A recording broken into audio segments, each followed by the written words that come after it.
Good morning, everyone, and thank you for joining us for our February 2018 Ethics and Compliance webinar.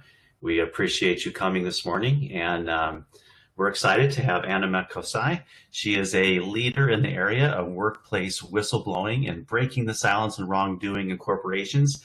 She spent 14 years as corporate counsel in the oil and gas industry, served 9 years as an advocate and solicitor in Malaysia, and as a member of the Kuala Lumpur Bar. Anima has designed and implemented whistleblower policies, reporting channels, and an independent hotline.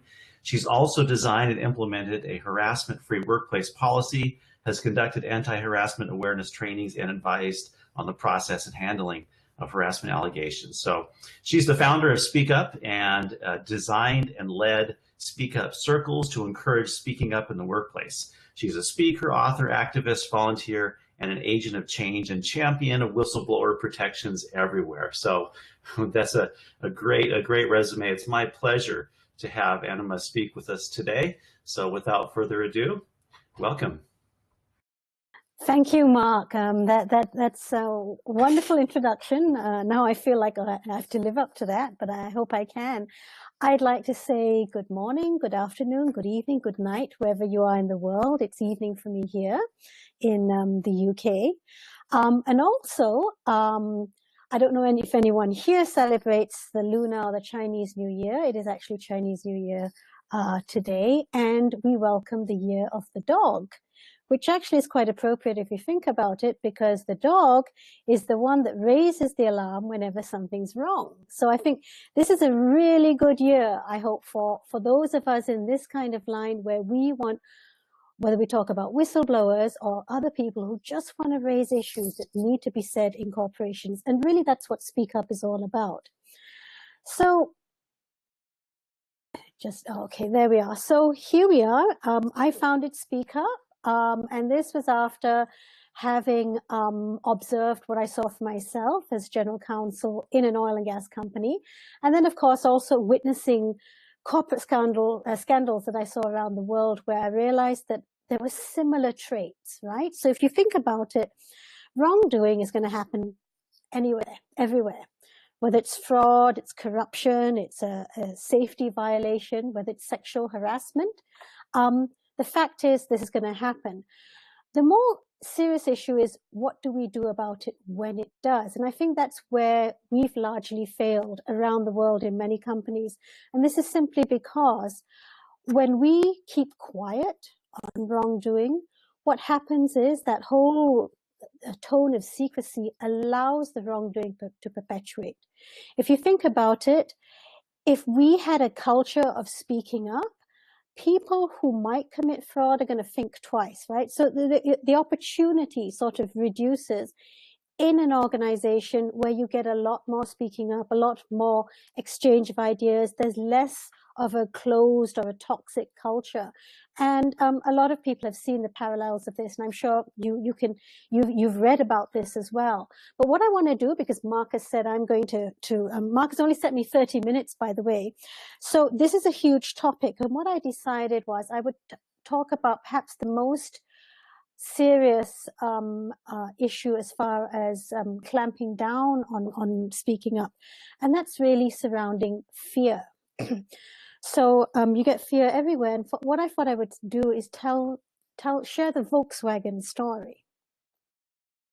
So most of you would have heard of Volkswagen. This, by the way, are 2 articles that I wrote some time back as the scandal came to light, and as 2 people actually have gone to jail since it came to light. And how this started really was, if you look back as far as 2005, Volkswagen was the largest car manufacturer in Europe. But what they wanted to do was they wanted to dominate, be #1 for the world. And ironically, they have just hit that a couple of weeks ago. But this was back in 2005. They wanted to be car maker #1 in the world. So what they had to do was actually break into the US car market.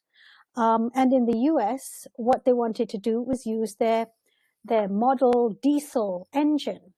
Now, the challenge was because the laws in the US, the emissions laws, were slightly different to what you had in Europe, particularly in California, where they were very strict. There was a bit of a challenge that what worked in Europe wasn't necessarily going to work in the US. So they had to, so basically the challenge on the engineers was to make a diesel engine that would not emit as much emissions, or meet the threshold required in terms of the emissions, particularly NOx. So they did try and realized that to do so, to meet the boundaries of, okay, engine has to be a certain size in order to fit in the car of a certain size, so it would stay at a reasonable price, because this was the car that they wanted to make affordable, right, for everyone in the US. So the only way around this was actually to come up with now the infamous cheat device.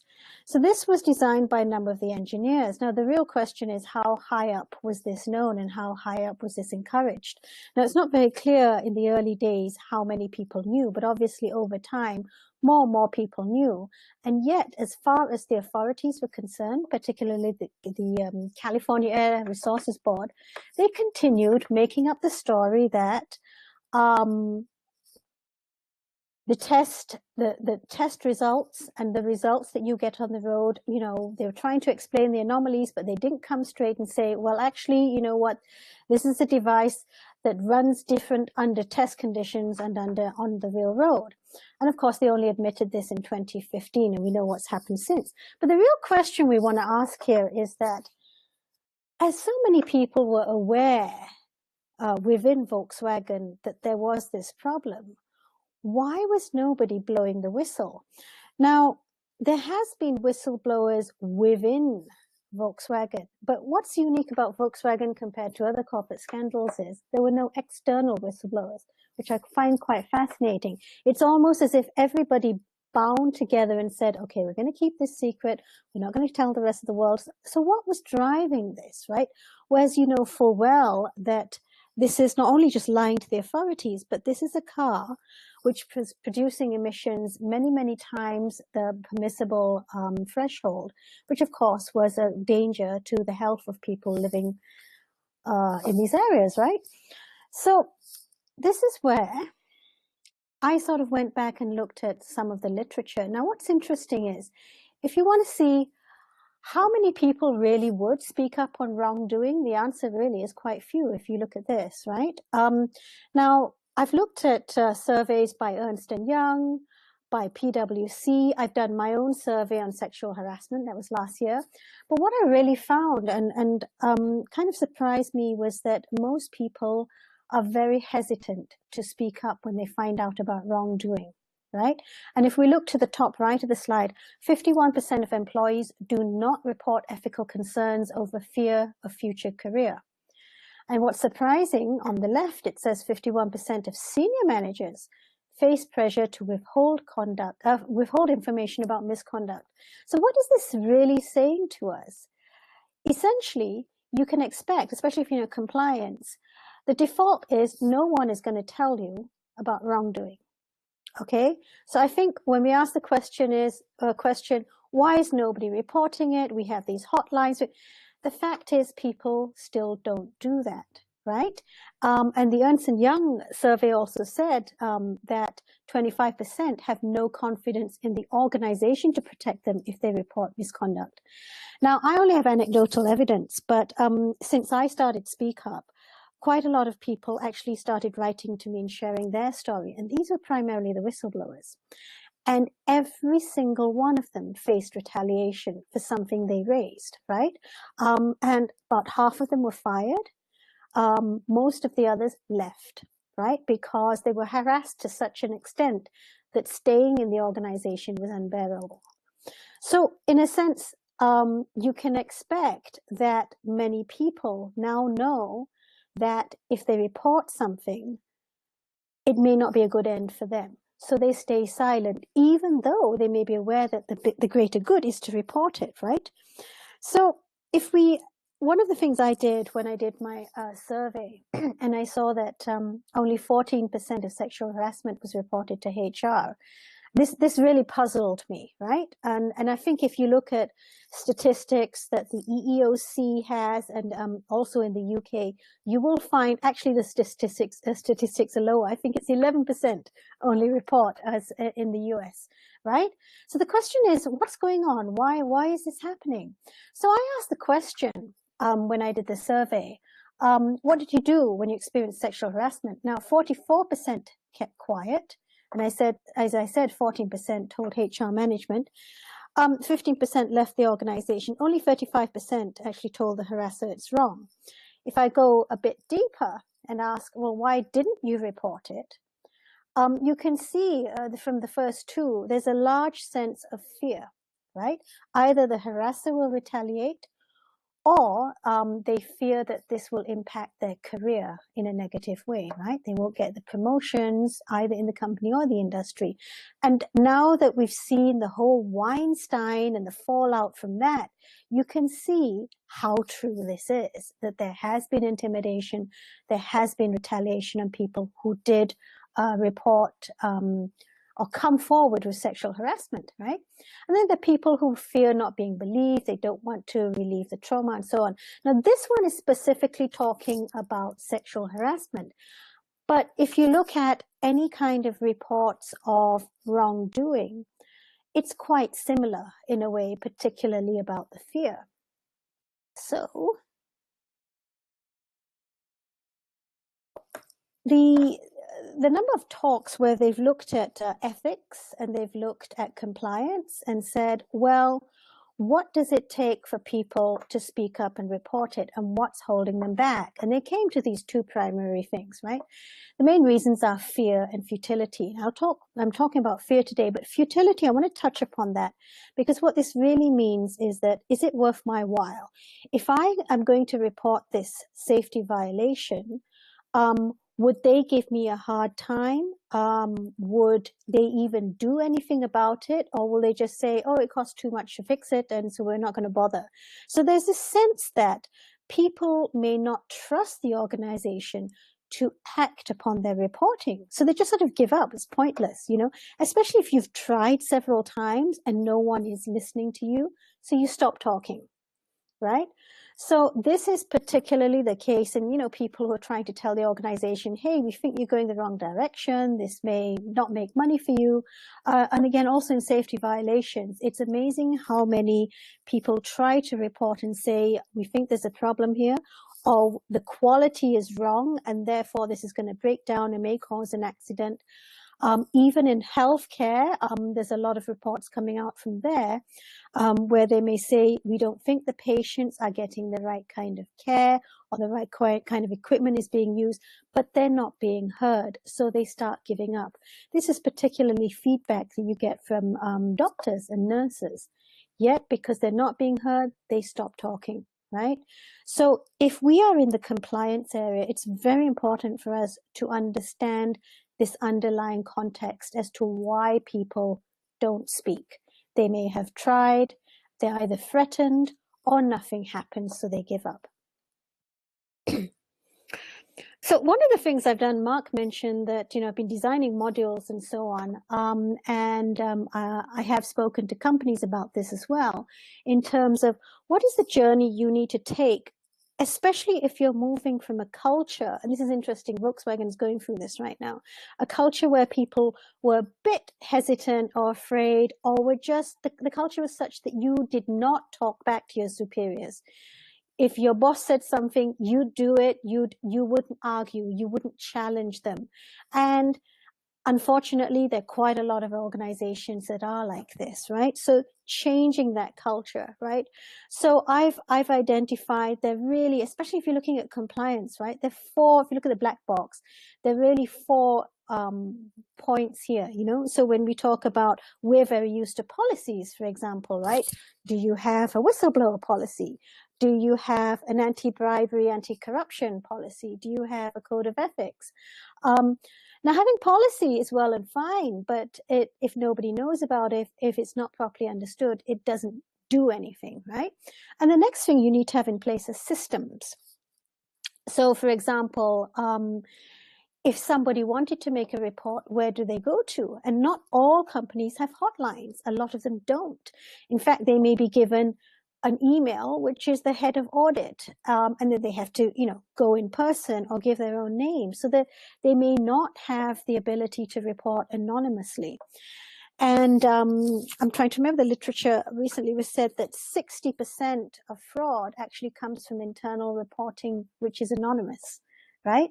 So allowing anonymous reporting, and also allowing various ways to report, right? Not just one way, but you have different options, would enable you to capture more coming in.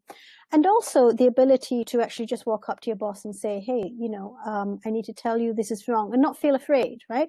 So you can go to anyone and raise an issue. And then the structure is also important. So of course, there's still organizations where the head of compliance may still be reporting to management as opposed to the board. You need more independence, right? One of the reasons why sexual harassment is such a problem and they don't go to HR is, in most organizations, HR still reports to management. You don't have the next step up to the board. So if management or the CEO or someone very senior has been sexually harassing employees, you can be quite assured that HR is not going to do anything about it, right? So the structure, that there's independence when someone makes that reporting, so the employees themselves have a sense of trust, right? That when they do report, there will be action taken and they will be protected. There is no retaliation. Now, the most important part of this, and this is why it's the longest bar at the bottom there, because it underlies everything really, is the culture. And this is the culture from the leadership through to the middle management, through to everyone at the working level. If the culture is one where people feel free to say what they think and exchange ideas, and often we see Google, right, quoted as one of those, this is where you're more likely to get people speaking up. But if the culture is one where the boss is a big authoritarian leader, and if anyone dares challenge him or her, they'll just get shut up and all that, you can be assured that what you're creating here is a culture of silence, right? And there's more likely, it's harder for people to report on wrongdoing. A big test on this, I would say, that is, we've all worked in organizations. So if you imagine the boss says, hey, for our next annual dinner, I think we should go and have dinner at this, and he names this hotel or something. And all the employees think, we don't like that place, the food's horrible, and it's difficult to get to, there's no parking, whatever it is. But they're all too scared to tell him. And they'll say, well, the boss wants that, we'll just go to that dinner. Now, if something as simple as that, you can't speak up, can you imagine how hard it is to speak up on something really serious like fraud, right? So here, what I've got here on the left are just the sequences of the stages people go through. Mark mentioned that I've designed speak up circles, and the circles that we have, I would go through each of these 5 in turn, because we noticed that there were the 5 stages to learning how to speak up. First, you need to know what you want to speak up on, whether it's the annual dinner, which is something quite simple, or something really serious like sexual harassment, fraud, and safety violations. And then go into what are the barriers to speaking up. And here we're going to talk about fear, right? But this is where people themselves get in a circle, get to talk about what it is that's stopping us from speaking up. Maybe it's just that no one's listening to me, so I've given up, right? Then how do we overcome the barriers? Now, the 4th one actually is the most challenging one, and I'll go through it in a bit. Learning to listen and receive feedback. And this is the most challenging for leaders. When someone tells you something, are you really listening? And are you going to act on it? Or do you act defensive and shut the person up, and I don't want to hear anymore? This makes a big difference as to whether people tell you anything. And then, of course, there's creating safe spaces. So an organization which has safe space for people to say what they mean. And over time, you don't need safe spaces. The entire organization becomes a safe space. Okay. And I want to talk again about Martin Winterkorn. Now this was the Volkswagen CEO at the time of the scandal, and he had to step down soon after. But what is really telling now? I took this picture, which was from a Volkswagen YouTube when he was explaining the scandal. But he was known as a very authoritarian person. And in fact, I've got two links here, and I'm sure we will share the slides as well, right? If you click on the link, you will go to a New York Times article, which actually describes this entire culture of fear. And a couple of anecdotes, which are very interesting about Martin Winterkorn. He was known to publicly dress down subordinates, right? And he was also the sort of person, he'd take a car part and bang it on the table in order to emphasize his point. So he was very scary, sort of old style leadership, but you can imagine, were people going to tell him like, in fact, they couldn't even say Mr. or her Winterkorn. He was known in auto shows as Professor Dr. Martin Winterkorn. So you can see, if you look at the power distance, it's huge, right? He's right up there. And it takes a lot for you to go up to someone like that and say something. In fact, also at a car show, a couple of technicians were trying to explain something to him when he was trying to press on a screen. And he got upset because he didn't like people to explain things to him. And he said, "Are you calling me stupid?" So, you know, with that kind of leadership style, it is very, very hard to talk to him. I've also put a Reuters link here, which actually is talking about the current CEO, who is describing that it's quite a challenge to change the culture from what was very closed to a more open one, because the people are so used to being given orders and told what to do. They don't actually have the confidence to raise issues of their own accord. So that's really quite interesting. And I think it's really sad that an organization has come to that. I talked about learning to listen, and this is something I wrote about, and there's a link here, some time ago. But this is all about leaders sometimes say, well, why did nobody tell me this? I didn't know about this, you know, when a scandal hit. They're in the dark. So one of the things I've listed out a couple of points here, and when, you know, they always say my door is open, but however, to get to your leader's office, you have to book an appointment with the secretary. You have to justify why. It's not easy to just walk into his or her room. That says a lot as well. And then the other thing is this, wanting results, but are impatient when obstacles emerge. So just in the case of Volkswagen, the result was, well, we want to dominate the US car market.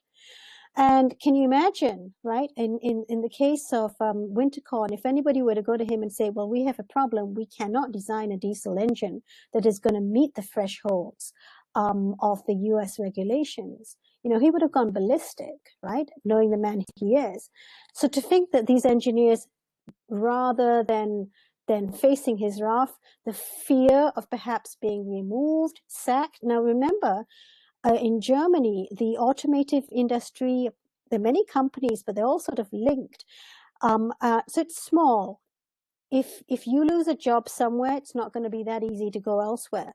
Also, they lived in a town called Wolfsburg, which was essentially Volkswagen only. So can you imagine? You'd have to uproot if you got sacked from that company.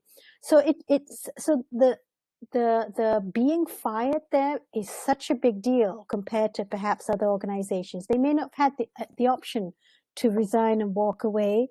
You know, maybe they were looking for other jobs. We don't know. But the fact is, being fired was a big deal. They would have had a lot to lose, right? So if the leader is very clear on these are the results I want, and doesn't want to listen to any problems as to why it may not happen, this is a big red flag. It may mean that people below them will be forced to take shortcuts. In this case, they cheated, right?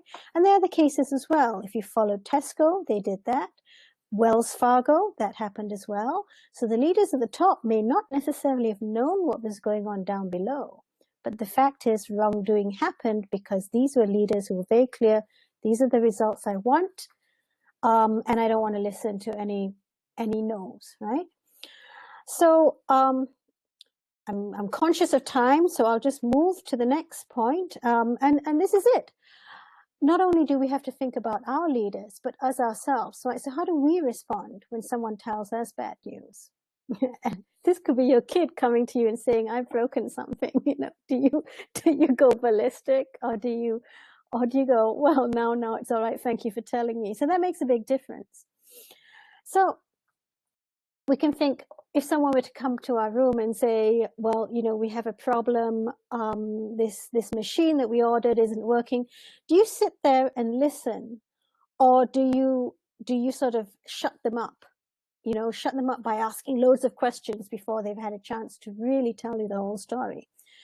Or do you focus on the issue, right, and go, "Okay, so tell me more"? Or do you go on a witch hunt? Who did it? Yeah. How could they not know that this was wrong? So the moment you go into that blame thing, people are going to shut up, right? Do you thank the messenger and say, "Well, thank you very much. I really appreciate you telling me, because otherwise I wouldn't have known"?